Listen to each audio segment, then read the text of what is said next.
Okay, and I'll give it one more minute and then we can start.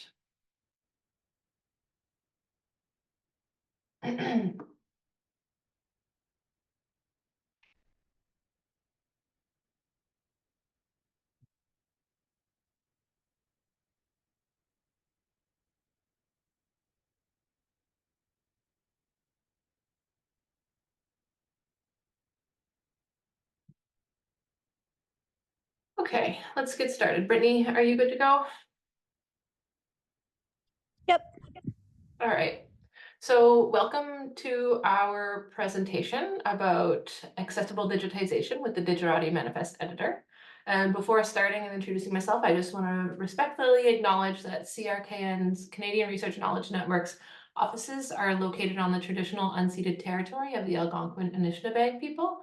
And today I am working in Waterloo, Ontario, Canada, which is in the traditional territory ancestral lands of the Haudenosaunee, the Anishinaabe, and the Chinandon people.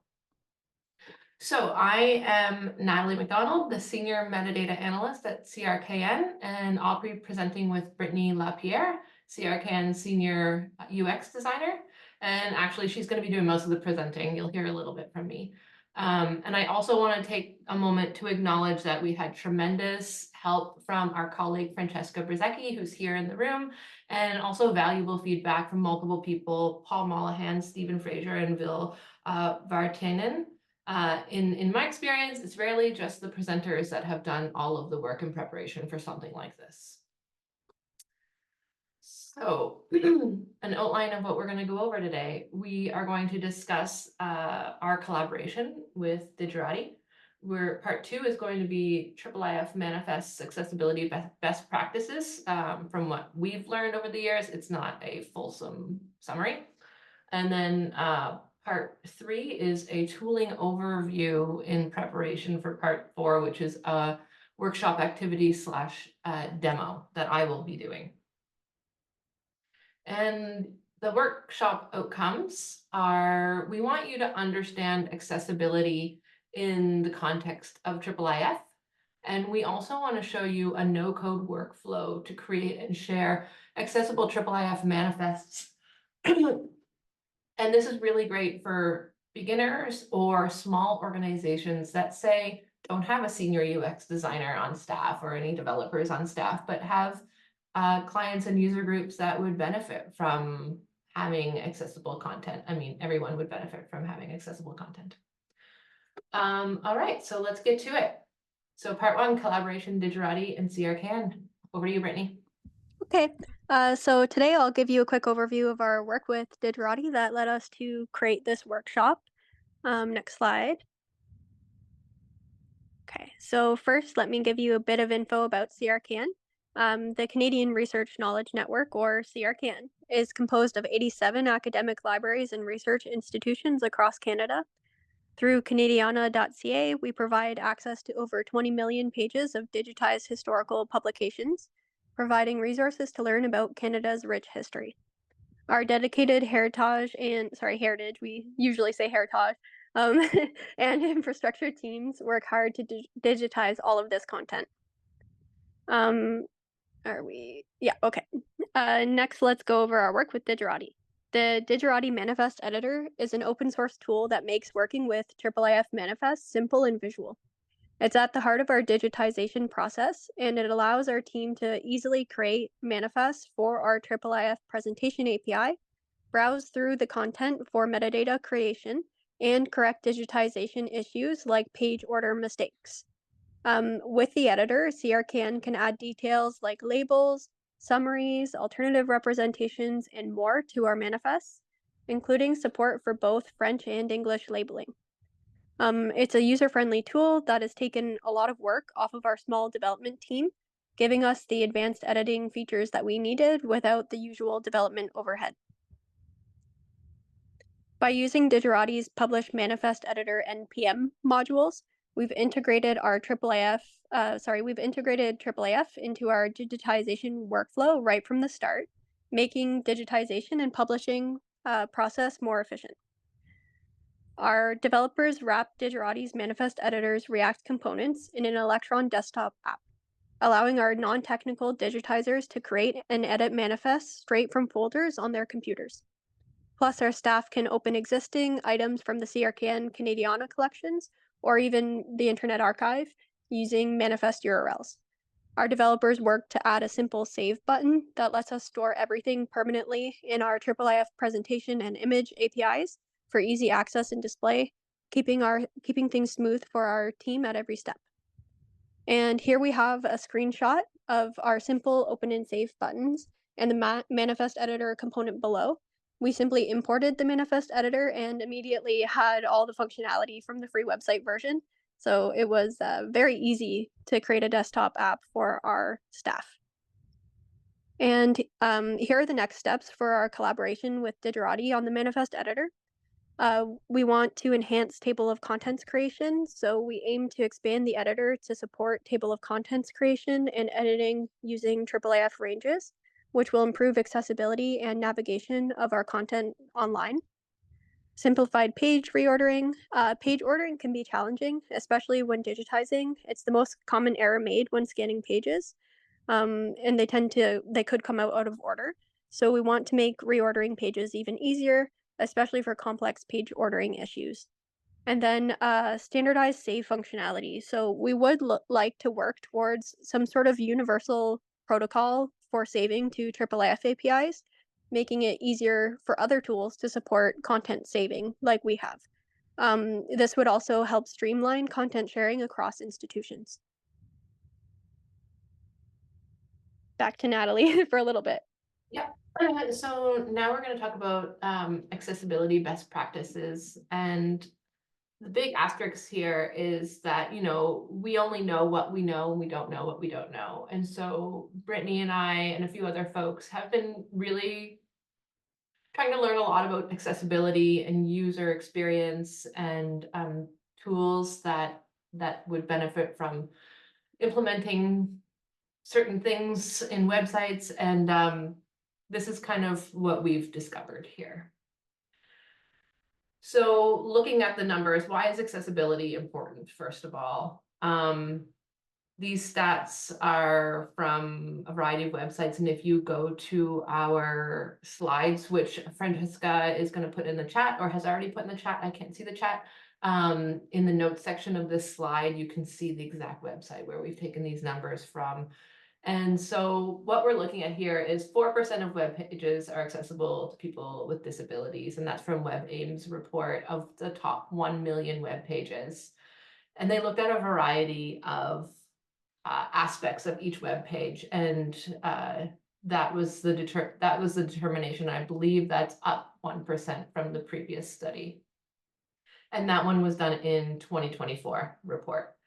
And then the next is that the UN estimates that 16% of people worldwide have disabilities, and these disabilities that would benefit from making websites more accessible. And the CDC, for American statistics, estimates that 20% of I think it was 29 or 28% of Americans have disabilities that would benefit from making websites more accessible. And then StatsCan estimates 27% of Canadians. And these are disabilities include auditory, neurological, physical disabilities, speech, visual disabilities. And then those are the stats. So then we also looked at why is accessibility important? Well, websites have become far more complex since, 10, 20 years ago. We have less structural tagging, we have less image descriptions, more pop-ups, more ads, more cookies, websites that have widgets and carousels of images, for example, can be really hard for tools to recognize and describe. And then also more human verification. So these all make it harder to use the tools necessary for people to access web content. And I will say that this information is taken from a NISO webinar. Most of it is taken from a NISO webinar that I just shared. And I highly, highly recommend you go and seek it out and watch it. It is by two folks that have visual disabilities, and they provided a demo and best practices and suggestions for how to improve accessibility on websites. And it was one of the best webinars I've ever attended. So common accessibility technologies are screen readers, and then there's like a list of common screen readers. If you want to download one and try it out, like as part of the demo, NVDA is one that you can download and get it right working on your computer for free. I recommend trying that one. And then page navigation tools, one's called Landmarks, and then captioning tools, for example, for videos. So what are the best practices for discovery? Well, I'm the senior metadata librarian. So there are metadata fields that you can put in when you're describing your objects online that help users using technology just understand what tools they can use to improve access. And this could include adding a field in your metadata that describes if the content has been OCR'd, for example, any alternate formats that are available. If it's a video, is there captioning? Just adding as much description as possible when it comes to what are the ways that it is more accessible. And then also you can add information about, you can add alt text to images, the accessibility features, the hazards to accessibility, and this might be something like if you've OCR'd a 1,000 page book and you haven't actually human verified every page, you might want to just put something like not human verified there. Extended descriptions, so not just descriptions that say, this is a book about trees, give a more thorough description of the object, what it looks like, what color it is, so that someone can more easily imagine what the physical or digital object is like. Access conditions, captions and subtitles, transcripts, OCR, ICR, and then language information. And then we'll talk about, at the NISO webinar, I asked about just some more guidelines and tools that we can put in our belt to make things more, content more accessible. And they suggested just having on your website a public accessibility statement that shares information about what your organization is actively doing to make your content more accessible, but also not being afraid to add information about the limitations that your organization faces as well. For example, at CRKN, we have millions and millions of pages of content, and we can't human verify everything as of right now. So that's a limitation faced for us. And being public about that is really important. And then having easily accessible remediation strategies for people that are trying to access this content using tools. And so this is, for example, a named human contact that they can get in touch with for support if they are trying to use their screen reader to access an object and the OCR is giving them absolute gibberish. A human contact to help verify and fix mistakes. An easy way for folks to provide feedback is really important, just like a logically labeled button or a easy to find email address. And then another one could be a crowdsourced OCR checking. And this would help in, for example, at CRKN, where we have millions of pages, where if someone is using the content, they're looking at the OCR, they can quickly verify, they can quickly fix mistakes. And then, as I mentioned, the warning for content that's not checked by humans. And then I'm handing it over to Brittany. Okay, so for this, I just want to right off the bat say I think I added the wrong link that is in this slide. Whenever you do click it, you have to click on the left side menu, IIIF Viewer UX and Accessibility, to see the content that I'm referencing there. And sorry about that. But anyways, what can one do to support accessibility during development? To help us and others answer this question, last year we conducted a series of usability and accessibility studies with real users. From those studies, with the help of employees at Digirati and NYU, we published a set of recommendations that you can use if you are a developer, or that you can give to your developer in order to create accessible viewing experiences with IIIF content. Otherwise, NISO ARM W3 Accessibility Standards, and daisy.org are all great resources for tips on how to produce accessible HTML. Briefly, some of the tips include ensure all interactive elements, including form fields, buttons, and navigation items, are correctly labeled. Avoid out of context buttons like find out more. This could leave people thinking find out more about what. Um, ARIA can also be used to provide additional information for assistive technology and are very important for your teams to have expertise in. For example, you can ensure that all pages are identified with appropriate ARIA landmarks. And then finally, ensure that all pages have a logical heading structure. That's very important for screen readers. Okay, and now I'll discuss ways to make IIIF manifests more accessible for everybody. Using a user-storied approach, I'll guide you through some of the common pain points faced by users who rely on accessibility technology and share solutions to improve their experience. First, let's hear 2 user stories to help us understand the experience of our users. As a user with a vision impairment, I often browse content on GLAM websites.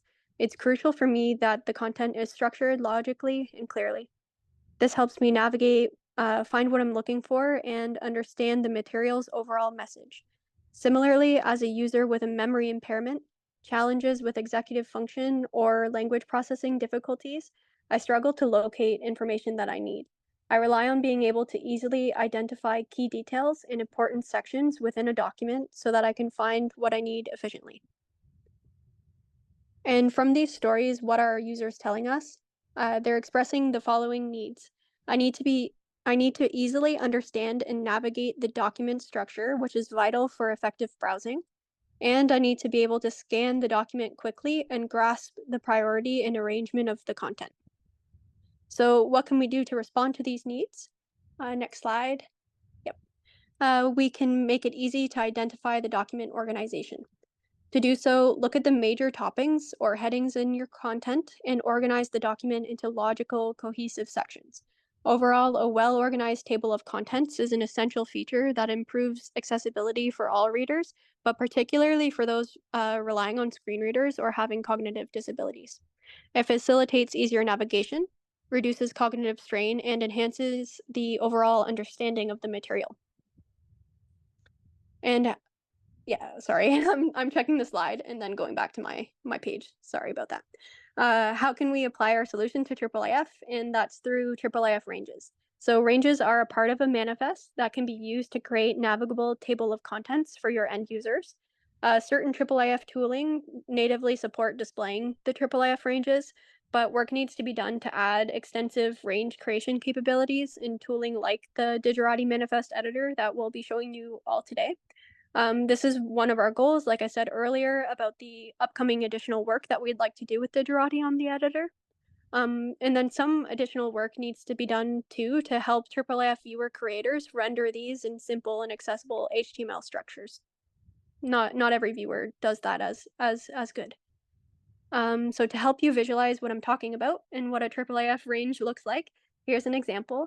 You can see on the left side here a table of contents that is made through a IIIF range in a manifest, and it's being displayed in the Theseus viewer. So next, let's consider the following user stories. As a user with a vision impairment, I rely on document descriptions and accessibility summaries to set my expectations before engaging with online content. A well crafted summary includes accessibility related information, giving me crucial insights into whether I can interact with a document effectively or not. Or as a user with cognitive or learning disabilities, the summary allows me to assess whether the document addresses my specific needs or questions, making my browsing experience more efficient and less overwhelming. Knowing in advance whether a document is relevant and accessible to me not only saves me time, but also enhances my confidence in navigating the material. What were our users telling us there? They were saying, I need concise document descriptions that quickly convey a content's relevance, helping me determine if it meets my interests. And I also need details about the accessibility features, such as navigation aids and information about compatibility with assistive technologies to manage my expectations and ensure that I can interact with the material effectively. Now, what should you do to meet those needs? You can create a summary of your document that includes both an overview of the content written in the plainest language that you can, and also add any pertinent accessibility information to that summary. You can use the accessibility summary authoring guidelines for EPUBs to get an idea of what accessibility information to include in your summary. It's a good idea to point out if you've used AI or any other automated process to help you create one of your accessibility features, such as transcription, and if a human actually verified the content or not. This helps set end users' expectations by letting them know if the content will be screen reader friendly, and that transcriptions might actually be flawed. Let's see how we can do this in IIIF. IIIF manifests actually have a field called summary, which allows you to insert a description of your digitized content. We can use this field to add information about what we've done to make the content more accessible or barriers that exist with the digital representation of the object. By combining clear document summaries with accessibility features, we can empower users to make informed decisions about which documents they should or can, I guess, explore further. For a visual example, here's a manifest with a summary that combines both descriptive and accessibility related information displayed in the Theseus viewer. And Natalie, I'm actually going to read out the summary. So it says, "Register of criminals apprehended by Cardiganshire's constabulary, with physical descriptions of prisoners, details of previous convictions." And then it gives some more information about the content. And then I added, "This publication contains comprehensive multi-level table of contents for navigation through the various chapters and sections." And I think this part is pretty important for a lot of our manifests. The contents in this document, scanned image files, are not screen reader friendly. So let's imagine you had that displayed on your website's search results. The user immediately would know, oh, I can't access that because I can't read it. Let's say you did some remediation steps, you could also add that to tell the users that they could read it, for example. Okay, next slide. So let's consider the following user stories. As a user with a vision impairment, I rely on alternative representations of content, such as alternative text descriptions, to fully engage with information on websites. These alternative formats are essential for me to understand and interact with the materials that might not otherwise be accessible. For example, when images are accompanied with descriptive text, it helps me visualize the content through words, improving my comprehension. And a second story, as a user with learning disabilities, I also rely on tools like Immersive Reader Picture Dictionary to represent text as images, which helps me better understand unfamiliar words. That user story specifically might be uh, most understandable, for example, by the teachers in the call, because a lot of the more modern learning management systems have integrations with Microsoft's Immersive Reader, which allows you to do a lot of cool things like have a picture dictionary in your course content, and you can do even more with that actually. So, highly recommend taking a look at Microsoft's Immersive Reader. Anyways, what are these users telling us? They're saying, "I need text descriptions for visual content to let me access information in ways that suit my capabilities and preferences, for example, through a screen reader. I need supports for textual content, such as a picture dictionary for images or supplementary sound effects to help me process information in ways that better suit my capabilities and preferences. And I need these alternative representations to be clearly linked to the original content, ensuring that I can easily understand how they relate to and apply to the information that was presented." So what can we do about these more complex needs? We can provide alternative formats that cater to our users with visual or other disabilities, especially for image content. Um, and we can alternative representations should allow assistive technologies that these users use process the information effectively. In this case, alternative representations can be produced by many means. One possible solution, next slide. Yeah, one possible solution could involve PDF files. IIIF manifests and canvases have a rendering property, that can allow IIIF viewers to display alternative representations of contents to users. You can attach a PDF to your manifest rendering field, which IIIF viewers usually end up displaying as something like a download PDF button. If your OCR, which is optical character recognition, workflow produces PDF files for your documents, for accessibility, it is best if you create and edit tags in that PDF, marking up your PDF with HTML-like structure. When you do this, your PDF can be referred to as a tagged PDF. These tagged PDFs can be configured to provide things like alt text for images within the PDF itself. And here's a visual representation of what I'm talking about here. It's an example of a PDF file attached to a manifest rendering field displayed in Theseus Viewer. When someone clicks the link that I kind of hovered over in the screenshot, they can access the highly structured tagged PDF of the manifest that you've created. So that's one option.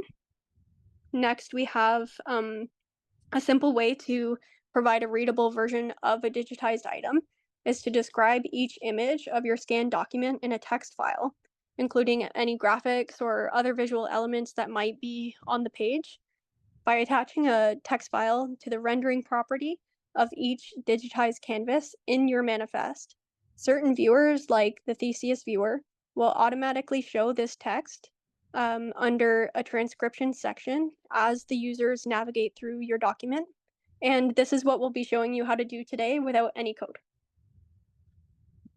Okay, so here's the screenshot showing what I'm talking about. You can see that we attached a text file to a canvas's rendering field, and it displays as text on the left side menu under a transcription heading. And you can see that, or I guess you can't see this because it's a screenshot, but if I press next, it would update that to reflect the next page's transcription. Okay. So another interesting way to provide alternative representation is through a concept called sonification, using sound to convey information in an engaging way. We saw a cool example of sonification during last year's IIIF conference in the session Turning Textiles into Sound to Make Archival Collections More Accessible from Mia McKay of Leeds University. So you can click the link that I provided and you can watch her present her presentation. Um, the support of creating audio representations of content can be limited in current editing tools, and only certain viewers work really well for displaying this content. But in the next slide, to give you a simple example of this concept, we have a manifest with music notes in a scanned image and accompanying audio displayed in the Theseus viewer. You can see that the image is up at the top in the main content pane, and just below that, there's an MP3 player that lets you listen to what the music in the image would sound like. Okay, so one effective way to support understanding of textual content within scanned books is by providing something like a picture dictionary, such as the one offered by Microsoft's Immersive Reader. This can especially be helpful for maybe new language learners or individuals with reading disabilities, as it provides visual representations of unfamiliar words. To use this feature, you can add pictorial image annotations to the text within a canvas. When users click on a word in the document, viewers like the Theseus viewer would display the corresponding image, helping them better understand the meaning of the word. So next slide, we have a visual of what this could look like.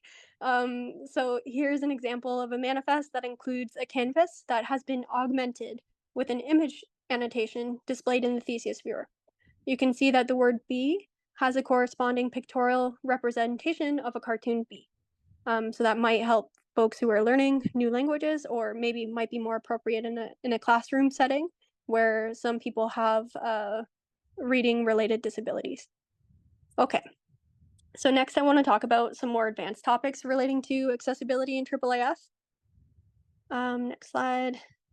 Screen readers work really well with HTML, giving users access to hotkeys and tools that make navigating web pages really fast and easy. but libraries often use tagged PDFs to make their digitized content accessible.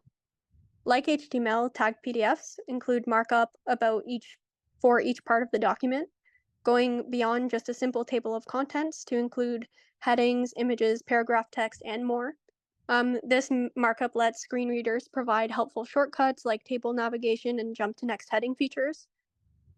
However, creating tagged PDFs in digitization workflows is often challenging, and the results don't always meet the needs of screen reader users. HTML, on the other hand, tends to integrate more smoothly with assistive technologies and offers a more consistent user experience to end users. While tagged PDFs aim to offer the same compatibility, their effectiveness depends on what software and the settings in that software the end users are actually using to view the content. Okay. Yeah. So, since HTML is the primary format of the web, and IIIF uses JSON, which is a web-friendly data container, IIIF-powered GLAM institutions now have an exciting opportunity to make their digitized content universally accessible through web browsers. Instead of creating tagged PDFs, IIIF manifest, range, canvas, and annotation content can be rendered directly to accessible IIIF and in viewers. To accessible HTML and IIIF viewers. That makes more sense. This approach would mean that users who rely on screen readers could access the content through the same web interface as everyone else, eliminating the need for them to download a separate tagged PDF. This will also eliminate issues that arise when PDF software on the user's end renders your tagged PDF incorrectly. It will give your institutions more control and confidence over the user experience that you're providing, specifically for people who use screen readers. The IIIF community is actively exploring various ways to enhance accessibility through structured HTML rendering of IIIF data, as well as how artificial intelligence powered tools like layout analysis, OCR, and ICR, like the transcription services provided by Transcribus, uh, can support these goals. And if you'd like to join the conversation about HTML rendering of IIIF data, you can jump into the A11Y, so Ally, and AV channels on the IIIF Slack. And I included a sign up link for the IIIF Slack if you're not already there. Okay, so related to all of these efforts, we're also looking to form an accessibility and usability IIIF community group. To get involved and to stay up to date, join us in the Ally channel on the IIIF Slack. And we're also inviting everyone in the IIIF community, whether you're technical or not, to share ideas for the group. So just scan the QR code and follow the instructions and add your thoughts to our brainstorming document. I also included the straight up link to the document in the speaker notes for this slide too. Okay, that's it for me today. Thanks, Brittany. Okay, so now I'm going to do a brief tooling overview, and for a couple of the tools, I'm just sharing what we're using today, and there are other options to explore out there. And so there's 4 tools we're going to be using today. So the first one is ByteScale, and it's basically a platform that enables uploading, processing, and hosting of images, videos, audio files, etc. But it's basically where you can upload IIIF files and have an API, and meaning that you can save your work there and then view it in IIIF viewers, etc. And for that one, you can download and sign up for I think it's like a 30-day trial for free. The next tool that I'm using today is called DocuPanda, and this is just an AI-powered way to create OCR for any images. It creates structured, searchable data, and you can use any OCR tool to do this. We did test ChatGPT for the examples that we are doing today, and it was not nearly as good, but it is an option if people wanted to use it. We're going to use the Digirati Manifest Editor, and this is a user-friendly web-based platform for creating and editing IIIF manifests. It enables libraries, museums, other institutions to organize and display multimedia collections with customizable metadata and viewing options. And lastly, we're gonna use the Theseus viewer. Theseus Viewer is a IIIF compliant platform that allows users to view, navigate, and interact with the digital collections of images, audio, video, especially in the context of cultural heritage institutions and research applications. Theseus specifically is very beginner friendly and it has a wide support for various IIIF features. Okay, so now I'm going to do a live demo. I practiced it a lot and hoping that it goes well because live demos are always kind of scary. So let me just share the proper screen here. Sorry. Zoom, share, screen one, share, move this, close that.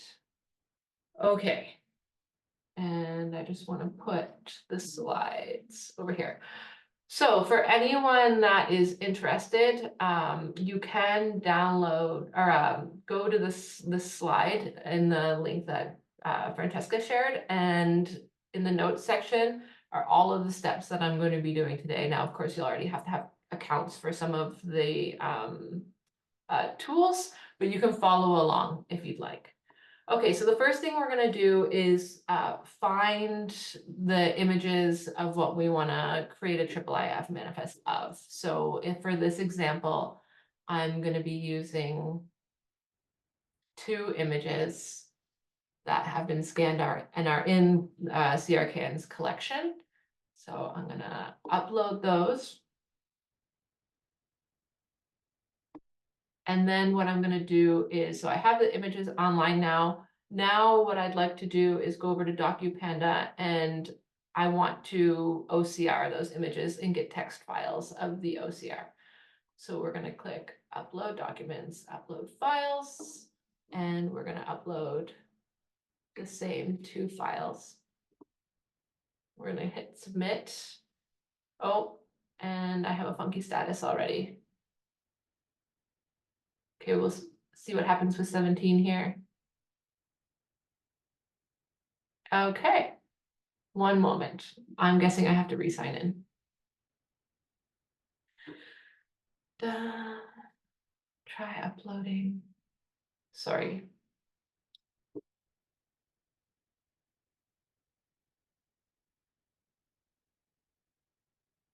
Okay, let's try that again.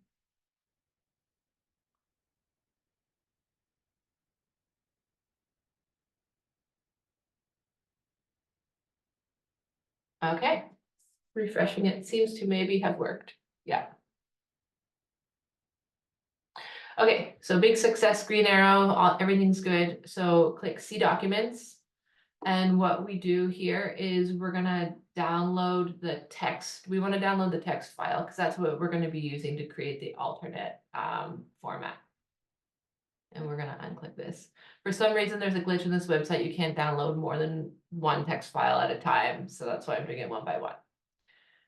Okay, so we have our downloaded text files. I'm just gonna go grab them from my messy downloads folder and put them.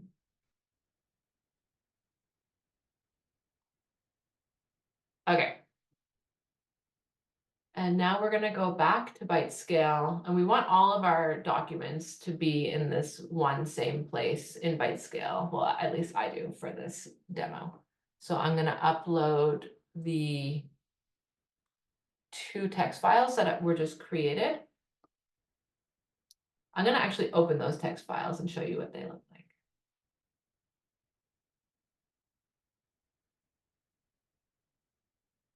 So this is the first page, which has some musical notation, and you can see that it's not ideal in terms of accessibility. This does not tell the user anything.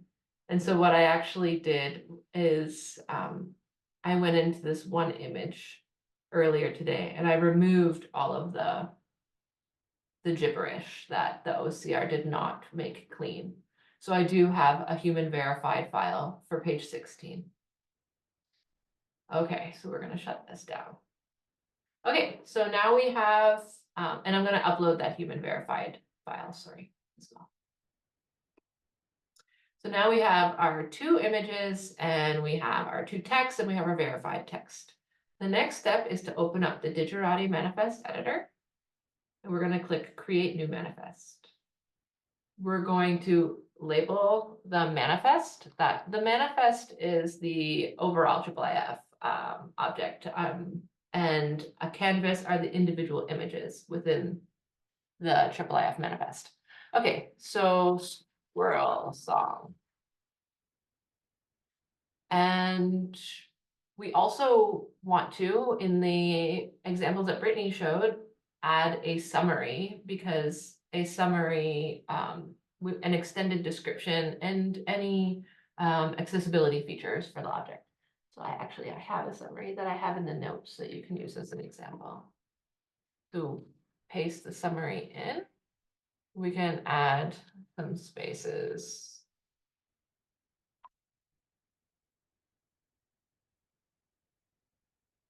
And then once we're done that, let me just make sure I'm following all of everything I'm supposed to do. Label, provide a summary, copied image URL. Okay, so now we're going to add some images to our manifest. So we're going to hit canvases. We're going to hit the plus sign. Here we can add an image from a URL. So the great thing about this byte scale is we go over, we find our image, we squirrel song _16. On the right here, it will say file URL. We're going to copy the file URL. We're going to go back to Digirati. We're going to click add image from URL, paste our URL in here. This gives us page 1. I always like to give a label. And we're going to put page 16 because that's the actual page number of the item on the actual item itself. We're going to add our second page doing the exact same thing. So we're going to go over and grab page 17. We're going to paste. We're going to click create. We're going to give that a name, 17. All right, so we have our 2 images now. We can see them. We can see that musical notation, lyrics, they look pretty clean. So now what we're going to do is, in one of Brittany's examples, she showed that you can add a rendering field, which is where you add the OCR text or other alternate formats that she shared. But in today's case, we're going to add OCR. So we go to rendering, add rendering. In this case, we're going to be adding add link to a plain text document. So we're going to click that. We're going to go back to byte scale. Oh, I want to see what page I'm on. Sorry, I'm on page 16. So you have to make sure that you get the matching OCR for the page that you want to add. We're going to click page 16 human verified here. And I'm going to copy the URL. I'm going to paste the URL. I'm going to hit create. And then we are going to, we're going to change the title here. This is a text representation. And then we're going to do the same thing with page 17.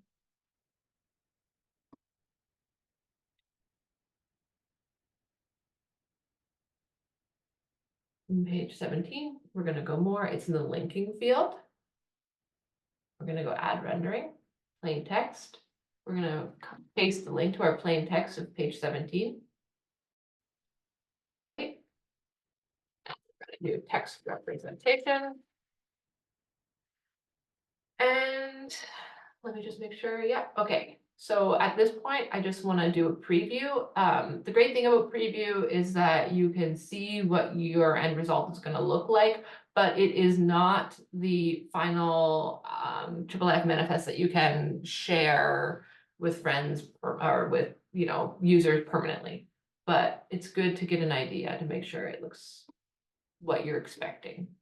So we have our image. We have our second image.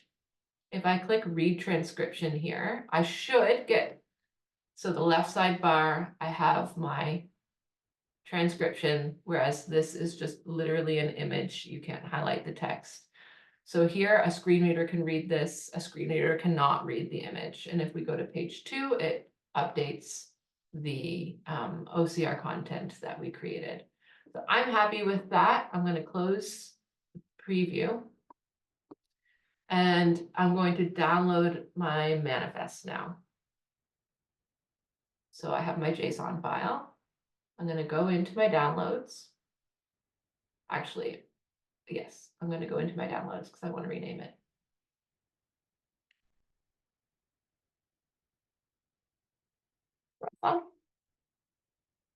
Yes.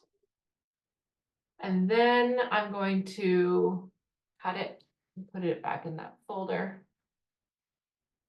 So now I'm going to upload that JSON file into byte scale, and we have all of our. Ooh, did I hit download? I did. JSON. All right, so we have our IIIF manifest here. So now what we want to do is go to Theseus Viewer.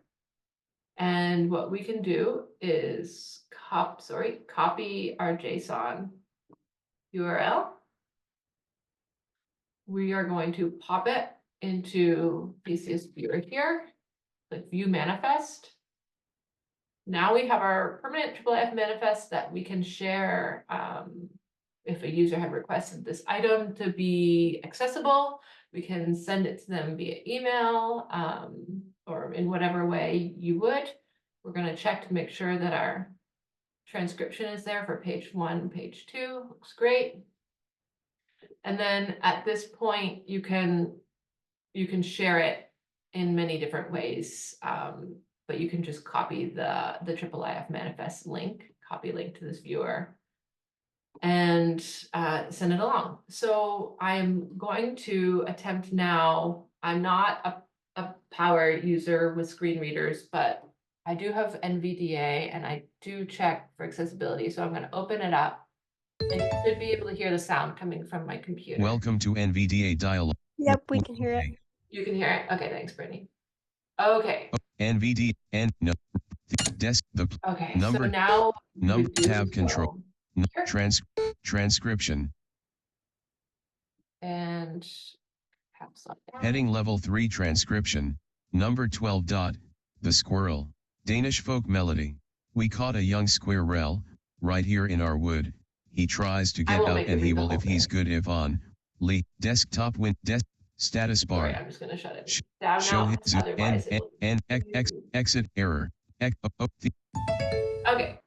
but from there you can see how a screen reader can go through and read this content, which is amazing. It's so great rather than just sharing an actual image of an item online. So I think at that point, that ends the demo. I'm going to stop sharing my screen. I have no idea if there's questions or anything. I haven't been paying attention to the chat. I don't see any questions in the chat, but maybe we can, does anyone have any questions for us right off the bat? We can hang on and let you all try out this kind of workflow on the call and ask your questions as you go. There's a small enough number of people that I think that's probably doable, whoever wants to try it out live with us.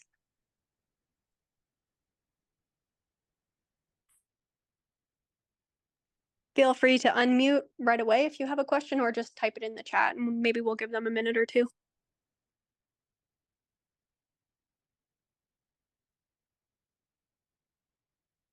I also forgot to share about the Padlet. Oh, no If worries. you do Maybe the demo, if you do the demo, there's going to be there's a Git book that Brittany published, and I think that's the QR. Is that the QR code, Brittany? I'm sorry. Yep, I also posted the link in the meeting chat. So if you go to the crkn/rcdr.gitbook.io user-centered design link that I posted in the chat, you can see basically all of the overview of what Natalie just did.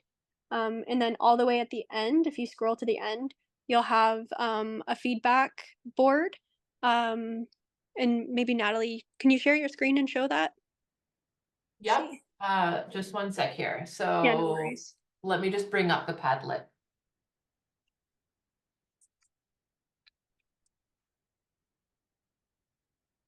oh, could we watch Trip Try? That'd be cool. Um, what do you guys think about that? So one of our attendants, no, okay, never mind. No, he's not comfortable. But maybe give it a go yourself if you feel comfortable. Okay, The so instructions are pretty extensive. this is the Git book that Brittany created. Um, and it goes through the instructions. And then at the bottom, I'll scroll all the way down. We have this. So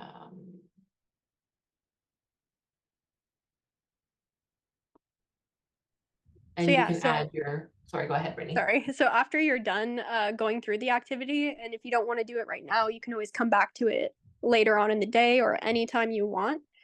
When you're done, you can use this board to kind of share your thoughts and feedback. It doesn't have to be specifically about the manifest editor or any of the tools that are used. You can even just talk about accessibility in the context of IIIF2 if you have any ideas. I will take any ideas from anyone to share with others. So you would just hit the plus sign here and that would Yeah. allow you to add to Padlet. I also want to share that obviously this is not the best pipeline for institutions that have large quantities of works that they're digitizing and putting online. However, I think it's a really meaningful way for smaller institutions or for folks that just don't have the technical staff on hand or one-off requests. Like, I think it's really great to just have this real simple solution at your fingertips.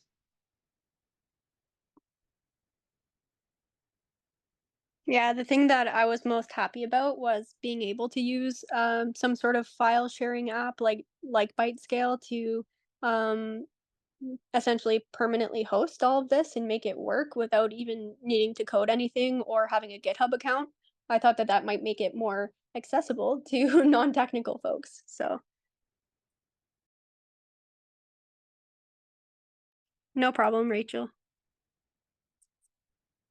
Yeah, and yeah, so automation would definitely be needed for like large scale rollouts of this, but um yeah, like Natalie said.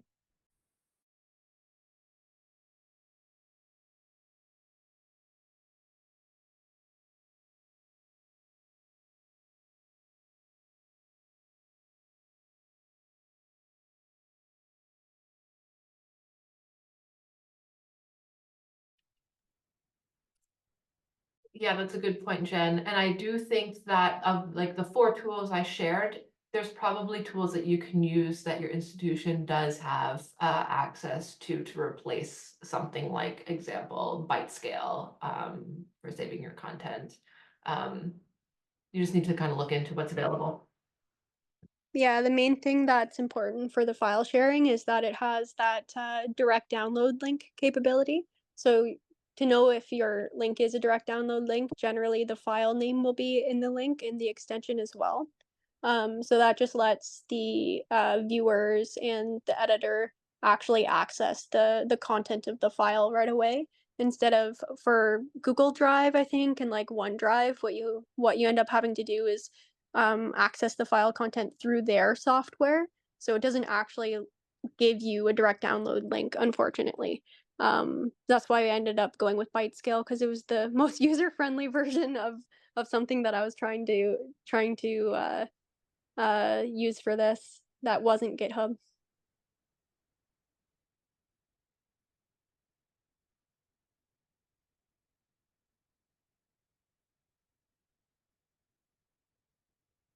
I think if there's no questions, I mean, we can, Brittany and I can hang around and people can log off if they want to, but also if people wanted to just kind of try it on their own, Brittany and I can be here. And if you run into snags, we're happy to try to, troubleshoot. Yeah, I think that's a good idea.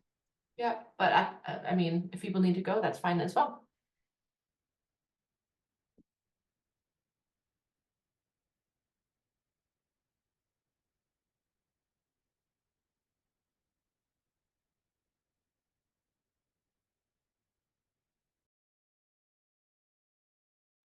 And I think too the recording of this will be available on the YouTube eventually. So people can re-reference this if they need to on a later date.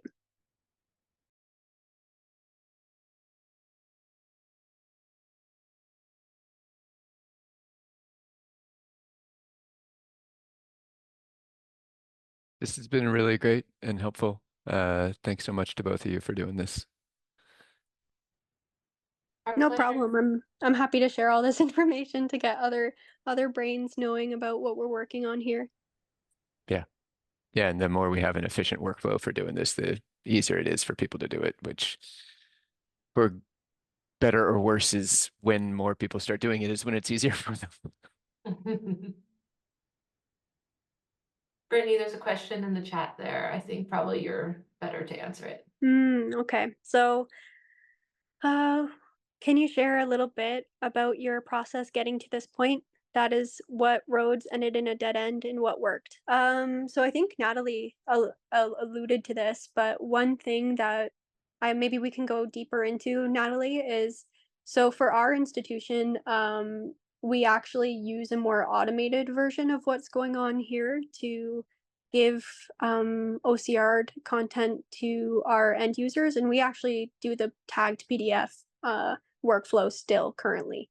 So as we continue to more adopt IIIF and actually like use more advanced tools in our front ends, we're going to be taking advantage more and more of things like Mirador, and my ability to go help and understand the needs of end users for library content will help Mirador specifically, because that's what we're going with, render this content in an accessible way. So I guess for me as a developer, my roadblocks have been like, it's not really bad, but like the need to participate, obviously, in the development community to express these needs that our end users have, and have that community react to our users' needs too. One other thing that we found is, Natalie, can you discuss the OCR project that we did, which resulted in some folks reporting like our OCR content wasn't perfect and what to do about it? I was just thinking that. So we have a lot of handwritten work in our collections, and traditional OCR just wasn't working on it, and it was not accurate at all. So we've been doing ICR, which is like language models and more AI based on that handwritten work. And again, millions of pages, so no human verification, but we did have feedback from someone trying to access our content with a screen reader, and it was not accurate in the least. And so that's kind of what sparked me to go in and do more, I think, about this, was that actual feedback from users. And so we had an extended conversation with that user, and have come up with kind of ideas and plans to have to, even if we can't human verify all of this stuff, it's like how I suggested putting a note on our website about what we are doing for accessibility, having that human person to contact, etc. So that's kind of my experience.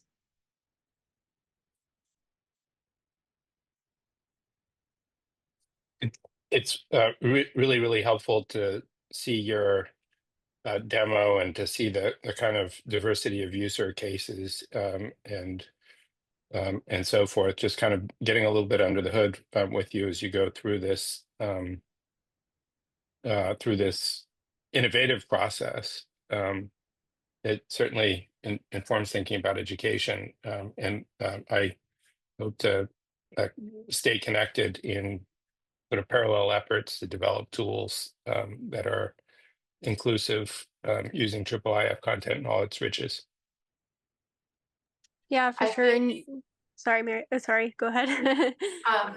I think sometimes some of the roadblocks when you're trying to do work like this, because is as sad as it is convincing folks above that it's important, because it in sometimes it comes across as only helping a small percentage of users, but really it helps everybody to have it's about equality.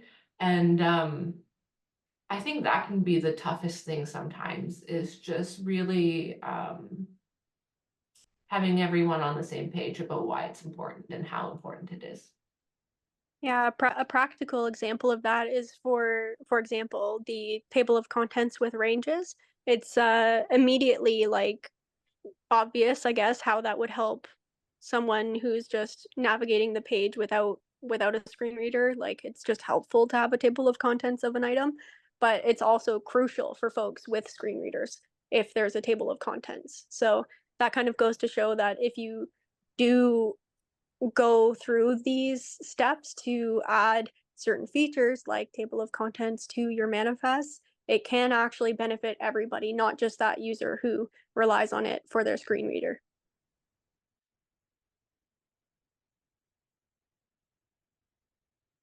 Yeah, one of the I couldn't agree more about the convincing people of the importance for everyone. I think that's the starting point for all of these designs. In tinkering with AI, description and interpretation of visual and partially visual verbal IIIF content, one of the immediate side benefits that we discovered is that what works for the visually impaired also works for non-speakers of a particular language.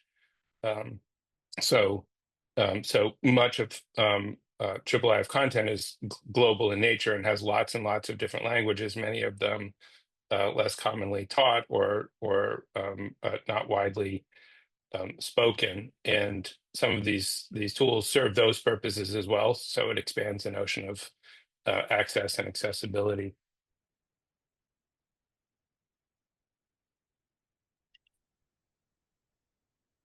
Yeah. Another thing that I kind of talked about but didn't go too deep into, just in case it was too technical for folks who might be on the call. But the immersive reader that I was talking about, I actually found that you can. It has JavaScript libraries, so they publish that to npm, just like how we took the npm modules that Digirati developed for us for the manifest editor and made our own app, just building like the super simple to save buttons over top of it. You can do similar things with the Microsoft Immersive Reader. So I was able to like share with developers in the IIIF community that this exists. So what that means is they could integrate fancy features like picture dictionary without any without any real work within their software. So that's another thing to just be aware of.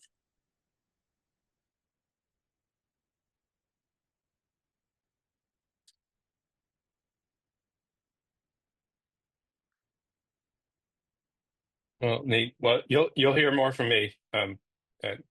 Thank you again. No problem. Thank you.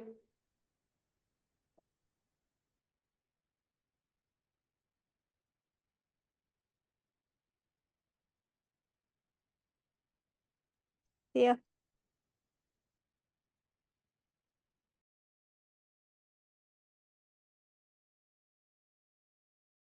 Okay, well, does anyone have any other questions? Me and Natalie can stay on longer too, or we could let you all go as well if that's more useful to the folks who are hanging on.